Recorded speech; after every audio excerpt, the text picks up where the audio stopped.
Hello guys, welcome back to my channel. आज की video होने वाली है क्लाइमेट चेंज के बारे में। तो मैं पहले ये इन्फॉर्म कर दूं कि जिन लोगों को पूरी वीडियो नहीं देखनी है, जैसे कि क्लाइमेट चेंज क्या होता है, इसके कॉजेज़ क्या होते हैं और इसके क्या कॉन्सिक्वेंसेज होते हैं, वो वीडियो को आगे स्किप करके और सिर्फ सॉल्यूशन वाला पार्ट देख सकते हैं। क्योंकि मेरा जो मेन मोटिव है इस वीडियो को बनाने का वो है कि आप लोगों के पास भी सॉल्यूशंस पहुंचे, और जिन लोगों को पूरी इन्फॉर्मेशन चाहिए क्लाइमेट चेंज क्या होता है, कॉन्सिक्वेंसेज एंड कॉजेज, वो इस पूरी वीडियो को देख सकते हैं। So let's get started. अगर मैं आपसे पूछूं कि क्लाइमेट चेंज क्या है, तो आप क्या कहेंगे क्लाइमेट चेंज के बारे में? तो आप रोज़ सुनते होंगे कि आज यहाँ पर बाढ़ आ गई है, इस जगह पर सूखा पड़ गया है और कुछ इलाके यहाँ पे डूब चुके हैं। तो ये सब जो भी हो रहा है, ये सब क्लाइमेट चेंज की वजह से हो रहा है। जैसा कि हम देख सकते हैं कि पाकिस्तान आधे से ज़्यादा पानी में डूब चुका है, और इंडिया में भी बहुत सारे स्टेट्स हैं जहाँ पे इस टाइम फ्लड आ रखी है, और चाइना में भी हमने देखा है कि ड्रॉट आ चुका है। तो ये जो भी चीज़ें आप देख रहे हैं, ये क्लाइमेट डिसबैलेंस की वजह से हो रहा है। जो हमारा क्लाइमेट है वो डिसबैलेंस हो चुका है। ये सारे जो भी एग्जांपल्स हैं, ये सब क्लाइमेट चेंज के एग्जांपल हैं। क्लाइमेट चेंज का मतलब होता है टेम्परेचर या फिर जो हमारा मौसम होता है उसमें बहुत लंबे समय के लिए बदलाव आना। दो वजह है इसकी। एक तो है नेचर एक्टिविटीज़, जो कि नेचर की वजह से होती है। दूसरा है ह्यूमन एक्टिविटीज़ जो कि हम करते हैं। नेचर एक्टिविटीज़ में volcanic eruptions and solar radiations, nature activities को हम कंट्रोल नहीं कर सकते, but we can control the human activities, क्योंकि जो भी कुछ हो रहा है ये सब हमारी वजह से हो रहा है। ह्यूमन एक्टिविटीज़ का मेन सोर्स है बर्निंग ऑफ फॉसिल फ्यूल्स और कोल, ऑयल एंड गैसेस के बर्न होने से ग्रीन हाउस गैस प्रोड्यूस होती है, जो कि अर्थ के ऊपर एक ब्लैंकेट बना लेती है और जो सन की रेज होती हैं उनको ट्रैप कर लेती है और इसे आउटर स्पेस में नहीं जाने देती, जिसकी वजह से ग्लोबल वार्मिंग होती है। ग्लोबल वार्मिंग का मतलब होता है अर्थ के टेम्परेचर का बढ़ना। ऐसा नहीं है कि सिर्फ ये जो ग्रीन हाउस गैसेज हैं ये सिर्फ ह्यूमन एक्टिविटीज से प्रोड्यूस होती हैं। Green house gases already nature में प्रेजेंट होती हैं, बट ह्यूमन एक्टिविटीज की वजह से इनका जो कंसंट्रेशन है वो एटमॉस्फेयर में बढ़ जाता है। So there are 4 main greenhouse gases जिसकी वजह से सबसे ज़्यादा क्लाइमेट पे असर पड़ता है। उसमें से है CO2, methane, nitrous oxide and fluorinated gas. CO2 जो है वो बहुत ज़्यादा हार्मफुल गैस है, और ये मेनली प्रोड्यूस होती है इंडस्ट्रीज़ की वजह से, ट्रांसपोर्टेशंस की वजह से, and because burning of fossil fuels, oil and gases. Second है मीथेन। मीथेन जो है वो CO2 से भी ज़्यादा पावरफुल गैस है, बट इसकी जो एटमॉस्फेरिक लाइफ टाइम है वो छोटी होती है। मीथेन की मेन सोर्सेज की अगर हम बात करें, तो सबसे बड़ा जो मेन सोर्सेज का वो है लाइफ स्टॉक सेक्टर। जिन एनिमल्स को कमर्शियल पर्पस के लिए, जैसे कि बीफ प्रोडक्शन या फिर मिल्क प्रोडक्शन के लिए पाला जाता है, वो होता है livestock sector. Food and agriculture organization की रिपोर्ट के हिसाब से कैटल जो कि बीफ्स और मिल्क के लिए पाले जाते हैं, वो लाइफ स्टॉक सेक्टर के 65% इमिशन के लिए रिस्पॉन्सिबल होते हैं, जिसमें से pig meat, buffalo milk, meat, chick meat and egg and so on. Next is nitrous oxide. Fertiliser भी एक मेन सोर्स है नाइट्रस ऑक्साइड के रिलीज होने का। मेनली बहुत सारे कॉजेज हैं जो कि क्लाइमेट चेंज के लिए रिस्पॉन्सिबल हैं, जिनमें से एक है fashion industry. Yes, you heard it right, fashion industry जो हमारी क्लोथ्स बनाती है, जो हम फैशनेबल ड्रेसेस पहनते हैं, ट्रेंड के हिसाब से न्यू ड्रेसेस खरीदते हैं, हमें नहीं पता चलता कि उसका इफेक्ट हमारे इन्वायरमेंट पे क्या होने वाला है, हमारे क्लाइमेट पे क्या होने वाला है। ट्रेंड आता है, हम वो ड्रेस खरीद लेते हैं, और ट्रेंड के जाने के बाद शायद हम उन ड्रेसेस को देखते भी ना हो, क्योंकि हमें लगता है ये तो ट्रेंड से बाहर चले गए, अब इन ड्रेसेस को पहनने का क्या मतलब। तो हमें ये रियलाइज़ नहीं होता कि इन ड्रेसेस का क्या होगा। फैशन इंडस्ट्री की रिपोर्ट के हिसाब से कम ये fashion industry 2.1 billion ton greenhouse gas emission एक साल में कर देती है। एंड जो भी ये मॉडल्स और हीरोइंस ये ड्रेसेस पहनते हैं इन अवार्ड शोज, इसके बाद इसका क्या होता है, क्योंकि इतने हैवी गाउन्स होते हैं, इनको आप डेली वेयर्स में तो पहन नहीं सकते। तो इनका क्या होता है, ये आपको कुछ टाइम बाद लैंडफिल्स में पड़े मिलेंगे, बिल्कुल ढेर के ढेर कचरे की तरह, और बाद में ये नुकसान पहुंचाते हैं क्लाइमेट को। कोशिश करें कि आप कम से कम ड्रेसेस खरीदें, जितनी आपको ज़रूरत हो उतनी ही। फैशन के लिए या फिर ट्रेंड को फॉलो करने के लिए ऐसे ही ड्रेस ना खरीदें, क्योंकि इससे आपका बजट पे तो फ़र्क पड़ता ही है, आपके पैसे तो जाते ही हैं। आप कहीं भी सेल देखते हैं 20% ऑफ, 50% ऑफ, और बस टूट पड़ते हैं शॉपिंग करने के लिए। तो आज से ये सारी चीज़ें बंद करें ताकि आपके पैसे तो बचे ही और ये क्लाइमेट, ये एनवायरनमेंट भी बच सके। इन सब चीज़ों से हमारे अर्थ पर क्या फ़र्क पड़ने वाला है, हमारी डे टू डे लाइफ पर क्या फ़र्क पड़ने वाला है, हम क्यों इसके बारे में चिंता करें। आईपीसीसी की रिपोर्ट ने बताया है कि अर्थ का टेम्परेचर 1,25,000 सालों में इस बार सबसे ज़्यादा रहा है, और ये हमारे लिए चिंता की बात है, क्योंकि आज तक इतना टेम्परेचर कभी नहीं था, और हमारी ह्यूमन एक्टिविटीज़ की वजह से ये टेम्परेचर इतना ज़्यादा राइज करके गया है। सबसे पहला कॉन्सिक्वेंसेस है हॉटर टेम्परेचर और राइजिंग ऑफ टेम्परेचर। अर्थ का गर्म होना, अर्थ के गर्म होने से हमारी लाइफ पे क्या असर पड़ेंगे। अर्थ का टेम्परेचर जैसे जैसे धीरे धीरे बढ़ेगा, हम लोगों का बाहर काम करना मुश्किल हो जाएगा, और इससे वाइल्ड फायर जैसे कि जंगलों में और ग्रासलैंड्स में आग लगना बहुत ज़्यादा कॉमन हो जाएंगी। जैसे कि हम अभी देखते हैं बहुत जगहों पर जंगलों में आग लग जाती है। तो जितना ज़्यादा टेम्परेचर हाई होता जाएगा अर्थ का, उसी हिसाब से पॉसिबिलिटीज़ बढ़ जाएंगी कि जंगलों में आग लग जाए। सेकंड है नेचुरल डिज़ास्टर, जैसे कि साइक्लोन, फ्लड, ड्रॉट, ये सब चीज़ें तो हम न्यूज़ में देखते ही होंगे। अभी भी हमने बहुत सारे एग्जांपल्स देखे हैं कि उड़ीसा में अभी बाढ़ आ गई है, और जैसे कि फिलीपींस का हम एग्जांपल देख सकते हैं कि क्लासरूम में पानी भर चुका है और बच्चे वहाँ पे पढ़ रहे हैं। ये जितनी भी आप चीज़ें देख रहे हैं, ये सब क्लाइमेट चेंज की वजह से हो रहा है। नेक्स्ट है इंक्रीज ड्रॉट। अभी हम बहुत जगह पे सुना है कि ड्रॉट जो है, जो मतलब कि सूखा पड़ना, इसकी वजह से सूखा भी पड़ना स्टार्ट हो जाएगा। स्टार्ट होगा क्या, स्टार्ट हो चुका है। जैसे कि यूरोप जो है वो इस टाइम ड्रॉट से लड़ रहा है। राइजिंग सी लेवल, और ये बहुत बड़ा कंसर्न है पूरे वर्ल्ड के लिए, क्योंकि जैसे कि टेम्परेचर हमारे अर्थ का बढ़ रहा है, और टेम्परेचर बढ़ने से जो पानी है वो भी गर्म हो जाता है, और पानी के गर्म होने से उसका जो वॉल्यूम है वो बढ़ जाता है, और इसी वजह से हमारा जो सी लेवल है वो भी बढ़ता जा रहा है, जिसकी वजह से जो हमारी मेजर सिटीज़ हैं जो कि कोस्टल रीजन में लोकेटेड हैं, उनके डूबने का भी खतरा बढ़ चुका है। द स्विफ्ट की रिपोर्ट ने बताया है कि 2050 तक 36 मेजर सिटीज़ जो हैं वर्ल्ड की वो डूब जाएंगी, सबमर्ज्ड हो जाएंगी, जिनमें से Tokyo, Mumbai, New York major cities हैं, और भी सिटीज़ हैं जो कि 2050 तक डूब जाएंगी। द न्यूयॉर्क टाइम्स की रिपोर्ट में ये मैप प्रोजेक्शन रिवील किया था, जिसमें ये बताया गया था कि साउदर्न वियतनाम जो है वो 2050 तक कितना डूब जाएगा। आप फर्स्ट मैप में देख सकते हैं कि ये पुराना प्रोजेक्शन है, और जो नेक्स्ट सेकंड मैप है इसमें न्यू प्रोजेक्शन दिखाया गया है। पुराने प्रोजेक्शन में जो एक्सपेक्ट किया गया था कि इतना डूब जाएगा, बट अब जो न्यू प्रोजेक्शन आया है उसके हिसाब से साउदर्न वियतनाम का पूरा बॉटम पार्ट जो है वो डूब जाएगा, सबमर्ज्ड हो जाएगा, जिसमें कि कम से कम 20 मिलियन पीपल रहते हैं।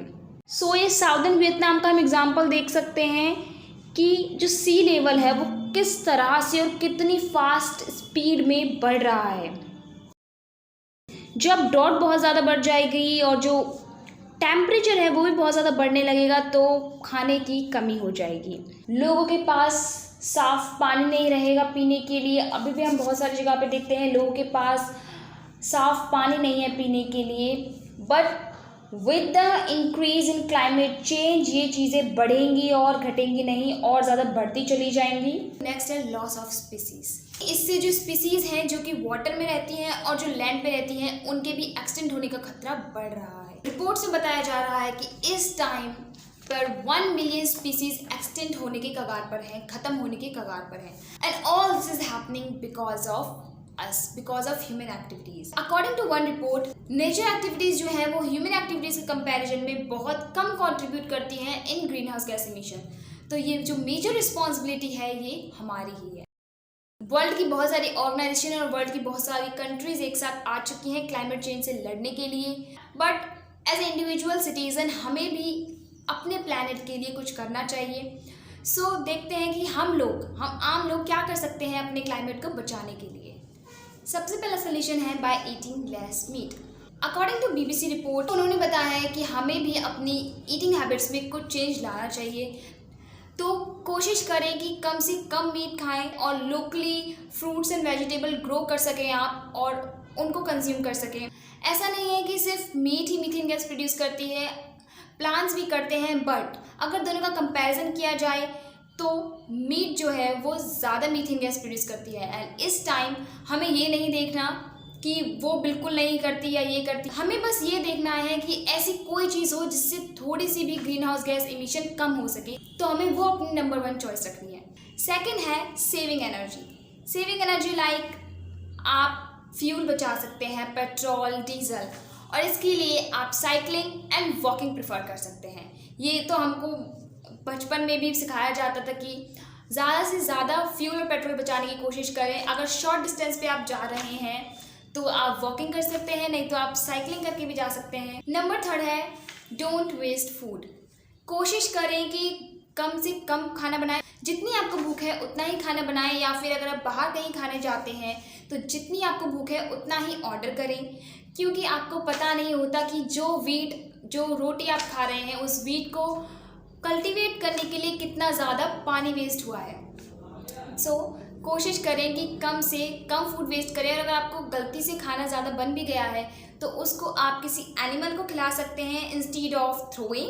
कभी भी खाने को ना फेंकें, उसको आप एनिमल को दे सकते हैं या फिर जो नीडी वंस हैं जिनको ज़रूरत है उनको दे सकते हैं, बट प्लीज़ बिल्कुल भी खाना ना फेंकें। तो नंबर 4 है प्लांट मोर ट्रीज। हमें ज़्यादा से ज़्यादा पेड़ उगाने चाहिए, बिकॉज इस टाइम डिफॉरेस्टेशन बहुत ज़्यादा हो रहा है, और अगर पेड़ ही नहीं रहे तो जो कार्बन डाइऑक्साइड है उसको कौन कंज्यूम करेगा, क्योंकि जो ट्रीज़ होते हैं वही कार्बन डाइऑक्साइड को कंज्यूम करते हैं। और अगर ट्रीज़ कम हुए तो जो कार्बन डाइऑक्साइड का कंसंट्रेशन है इन एटमॉस्फेयर वो बहुत ज़्यादा बढ़ जाएगा। तो इसीलिए कोशिश करें कि ज़्यादा से ज़्यादा प्लांटेशन कर सकें, इससे भी आपकी तरफ से बहुत बड़ा कंट्रीब्यूशन होगा। 5th है स्टॉप वेस्टिंग पेपर। कम से कम पेपर वेस्ट करें। अमेरिका क्रिसमस से न्यू ईयर के बीच में सबसे ज़्यादा वेस्ट प्रोड्यूस करता है। इसी के साथ 2 million Christmas cards 38,000 mile long ribbon को वो वेस्ट कर देते हैं, और ये सब कुछ आफ्टर द न्यू ईयर कहा जाता है इन द लैंडफिल्स। ये कचरा बन के वहाँ पर पड़ा रहता है and green house gas emissions में कंट्रीब्यूट करता रहता है। सो पेपर्स को आप अपनी गर्लफ्रेंड या बॉयफ्रेंड को लेटर लिखने में वेस्ट ना करें कि कहीं लेटर लिखा और फिर वो पसंद नहीं आया तो फेंक दिया, इस तरह से आप बहुत ज़्यादा पेपर वेस्ट कर दें।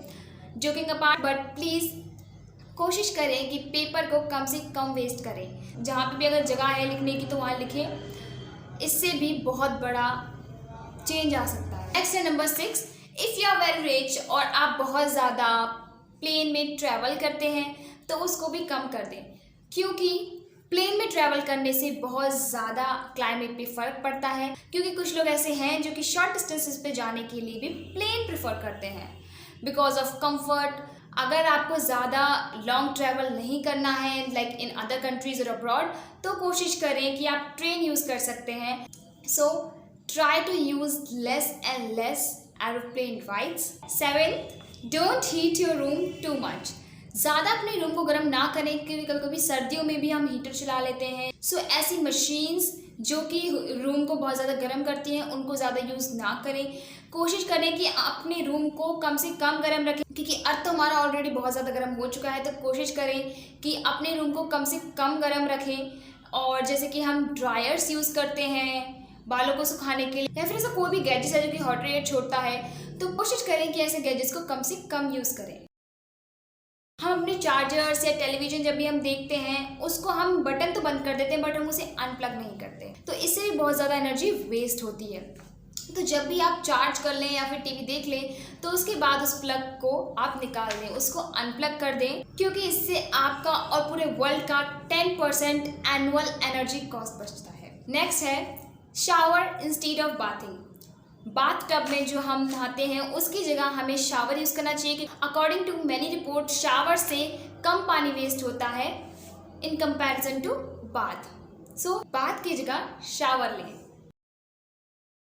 अगर आपको काम नहीं है तो आप बल्ब या फिर फ़ैन जो भी आपका चलता है वो बंद कर सकते हैं, या फिर आप बहुत ज़्यादा एसी यूज़ करते हैं कभी कभी ऐसा होता है कि इतनी गर्मी नहीं पड़ती फिर भी आप एसी ऑन करके रखते हैं, और अगर एक इंसान ही बैठा है तो उसके लिए एसी चला के रखते हैं। तो कोशिश करें कम इलेक्ट्रिसिटी यूज़ करें, अगर आपको ज़रूरत नहीं है तो उसको आप बंद कर दें। क्योंकि ऐसा होता है कुछ लोग जो पढ़ाई कर रहे होते हैं वो दिन भर रूम में बैठे रहते हैं और उनकी पूरे टाइम जो है वो इलेक्ट्रिसिटी चल रही होती है।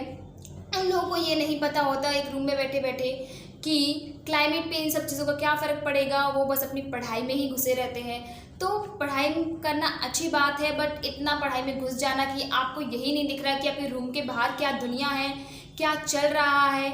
अगर जब पूरा प्लेनेट ही नहीं रहेगा तो आप रूम में बैठ के क्या करेंगे। सो इसीलिए पहले क्लाइमेट को बचाने के बारे में सोचिए, इतना ज़्यादा इलेक्ट्रिसिटी वेस्ट ना करें। आप ओपन एयर में भी पढ़ सकते हैं, तो कोशिश करें कि कम से कम एनर्जी वेस्ट करें। नेक्स्ट है stop wasting water, try to waste less and less water. जैसे कि हमको पहले बुक्स में बचपन में पढ़ाया जाता था कि अगर टैप खुला रह गया है या फिर ऐसी कोई भी चीज़ है जिससे पानी वेस्ट हो रहा है तो आप बंद कर सकते हैं। जितना ज़रूरत हो उतना ही पानी वेस्ट करें, क्योंकि इस टाइम अर्थ पे बहुत कम फ्रेश वाटर बचा है। If you are a teacher तो आप अपने स्कूल में अपने बच्चों को इनकरेज करने के लिए, अपने बच्चों को अवेयर करने के लिए उन्हें क्लाइमेट चेंज के ऊपर कोई कंपटीशन रख सकती हैं या फिर कुछ ऐसा प्रोग्राम कर सकती हैं जिससे उनको भी क्लाइमेट चेंज के बारे में पता चले और वो भी इस बारे में अवेयर हों। और अगर आपकी फैमिली और फ्रेंड्स को नहीं पता है इस बारे में तो उनको भी आप बता सकते हैं ये वीडियो शेयर करके, या फिर आप खुद भी उनको अवेयर कर सकते हैं। सो सॉल्यूशंस यही थे। इसके अलावा भी अगर आपको कोई और सॉल्यूशन पता है तो आप वो भी कर सकते हैं। जिस चीज़ से भी आपको लगे कि एनर्जी, वाटर, फूड या कोई भी चीज़ बच रही है तो उन सब चीज़ों को आप करने की कोशिश करें। आप ये इमेजिन नहीं कर सकते कि हमने आज स्टार्ट किया है और आज के आज ही सब कुछ ठीक हो जाएगा, क्योंकि ये प्रॉब्लम बहुत ज़्यादा बड़ी है। इस प्रॉब्लम से बहुत सारे वर्ल्ड लीडर्स, वर्ल्ड ऑर्गेनाइजेशंस लड़ रही हैं और ये प्रॉब्लम इतनी जल्दी सॉल्व नहीं होगी, बट हम सबको यूनाइट होकर काम करना पड़ेगा इस प्रॉब्लम के लिए। क्योंकि जितनी बड़ी प्रॉब्लम होती है सोल्यूशन उतना ही डिफ़िकल्ट होता है, बट हमें कोशिश करनी चाहिए कि मैं अपनी तरफ से 100% दे सकें। और वो कहावत है ना, जब जागो तब सवेरा। छोटी छोटी चीज़ों से भी हम बहुत बड़ा बदलाव ला सकते हैं, because we are the destroyer and we can also be the saviour of this planet. हमने इस प्लेनेट को ख़राब किया है और अब हमारी ही जिम्मेदारी बनती है कि हम सब मिलकर इस प्लेनेट को ठीक करें। And just remember that there is no planet B, so let's come together and save this planet.